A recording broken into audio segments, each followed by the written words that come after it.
Doctor کے پاس جب جاتے ہیں تو علاج وہ یہی تجویز کرتا ہے کہ آپریٹ کر کے اس پتے کو نکال دو۔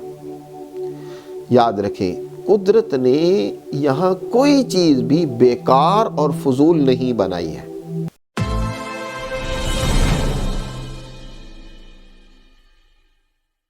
بسم اللہ الرحمن الرحیم۔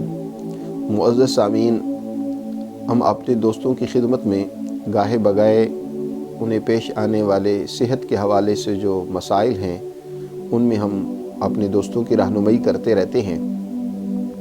آج کل جو ہمارے معاشرے میں مسائل بڑھتے چلے جا رہے ہیں، جو امراض بڑھتے چلے جا رہے ہیں، ان میں سے ایک بیماری اور مرض وہ در حقیقت پتے میں پتھری کا پیدا ہو جانا ہے۔ اسی طرح گردوں میں پتھری کا پیدا ہو جانا، اس کی بھی آج بہت کثرت ہوتی چلی جا رہی ہے۔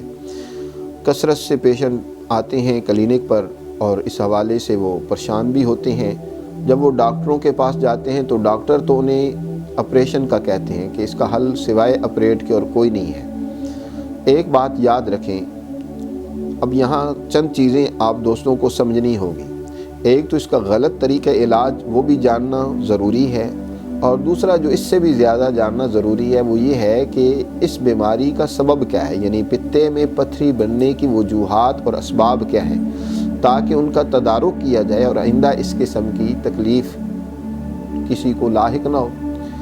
سب سے پہلے تو آپ یہ سمجھیں کہ یہ پتے میں پتھریاں کیسے بن جاتی ہیں۔ یہ یاد رکھیں، پتھری کوئی باہر سے پتے میں نہیں داخل ہوتی، نہ تو کوئی انسان پتھر اور مٹی کھاتا ہے کہ وہ پتے میں جا کر جمع ہو جائیں، بلکہ ہوتا یہ ہے کہ ہمارے پتے میں موجود صفرا، طبی زبان میں اس کو صفرا کہتے ہیں، بائل کہتے ہیں، یہ در حقیقت سٹور ہے آپ کے جسم کے اندر۔ جس قدر بھی ضرورت سے زائد بائل ہوتا ہے وہ وہاں پتے میں محفوظ ہوتا ہے، اور اس کا کام یہ ہے کہ وہ در حقیقت چھوٹی آنت پر یہ وہ کیمیاوی مادہ گر کر آپ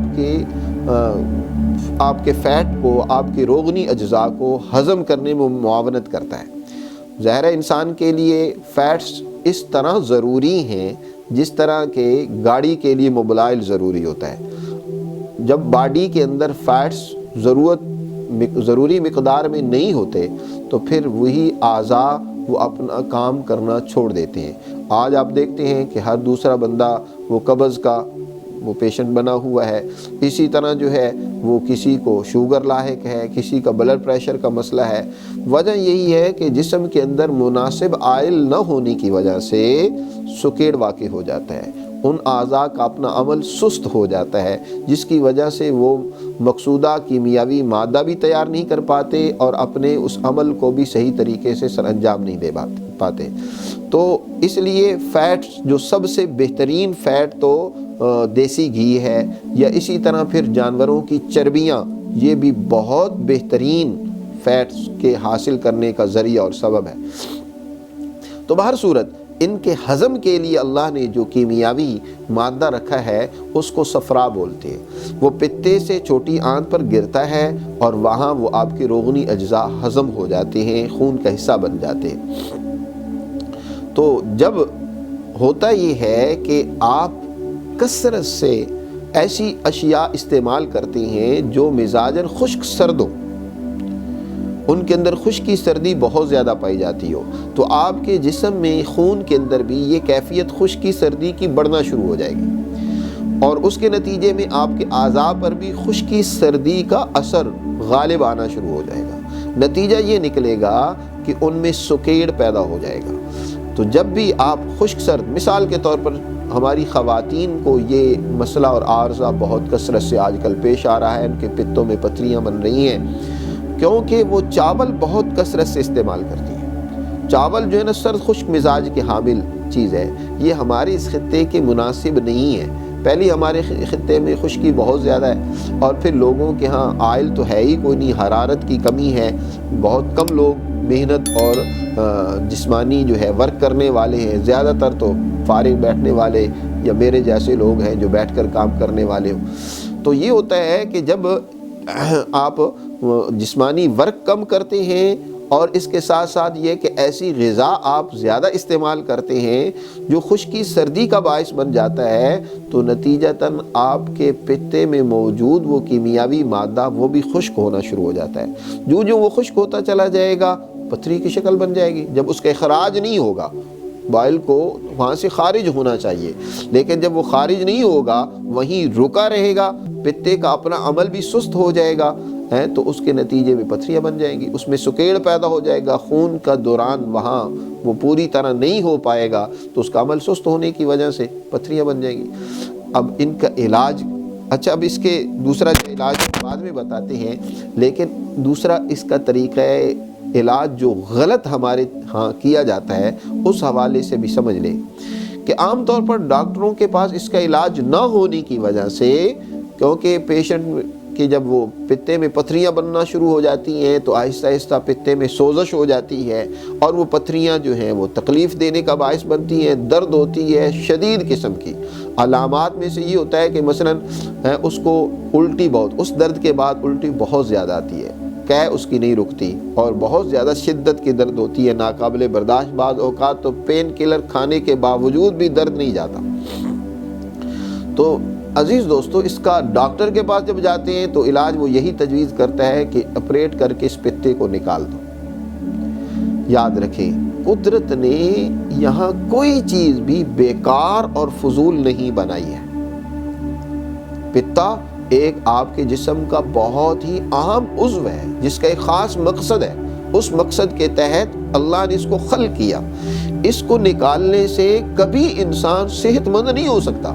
گزارا تو اس کا پھر ہو سکتا ہے، چلو جس کا جگر کسی درجے میں بہتر ہو، اس میں کوئی کسی قسم کی بیماری یا نقص کمزوری نہ ہو، تو کچھ عرصہ وہ صحت گزارا کر لے گا، لیکن مکمل صحت مند رہنا اس کے لیے ناممکن ہے۔ بلکہ بعض لوگ تو پتا نکالنے کے بعد ایسی تکالیف میں مبتلا ہو جاتے ہیں جو ناقابل برداشت ہے۔ میرے پاس ایک خاتون آئی، وہ جب آئی آدھا منٹ بھی نہیں گزرتا تھا، بمشکل شاید 10 سیکنڈ گزرتے ہوں گے، بڑے عجیب و غریب قسم کے ڈکار، اس کی خوراک ہضم ہی نہیں ہو رہی تھی، کیونکہ جس کیمیاوی مادے نے غذا کو ہضم کرنا تھا اور جہاں وہ سٹور ہونا تھا وہ تو تھا ہی نہیں، اور جگر بھی اس کا انتہائی متاثر تھا۔ اس وجہ سے بس ہر 5-10 سیکنڈ کے بعد بڑا عجیب و غریب قسم کا ڈکار، پاس بیٹھنے والا بھی وہ تکلیف محسوس کرتا تھا۔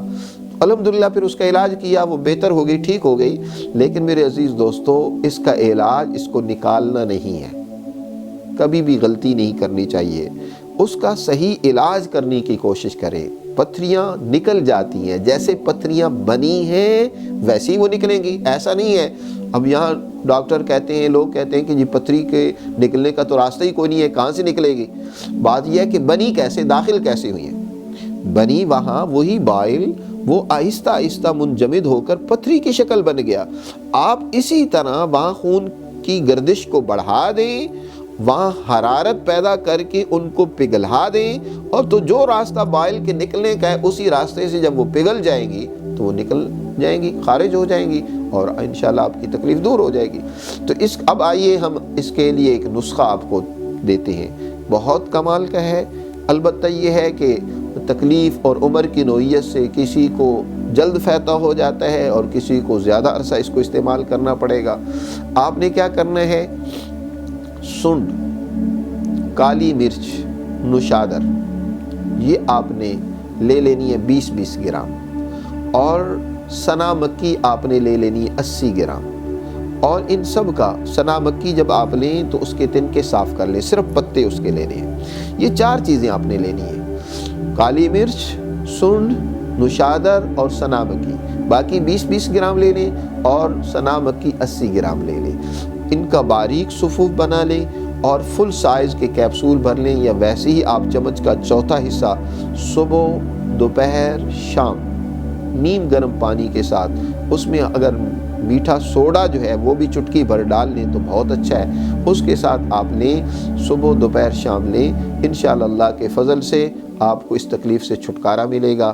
دعاؤں میں یاد رکھیں اپنے دوست حکیم عثمان غنی کو۔ بہت شکریہ۔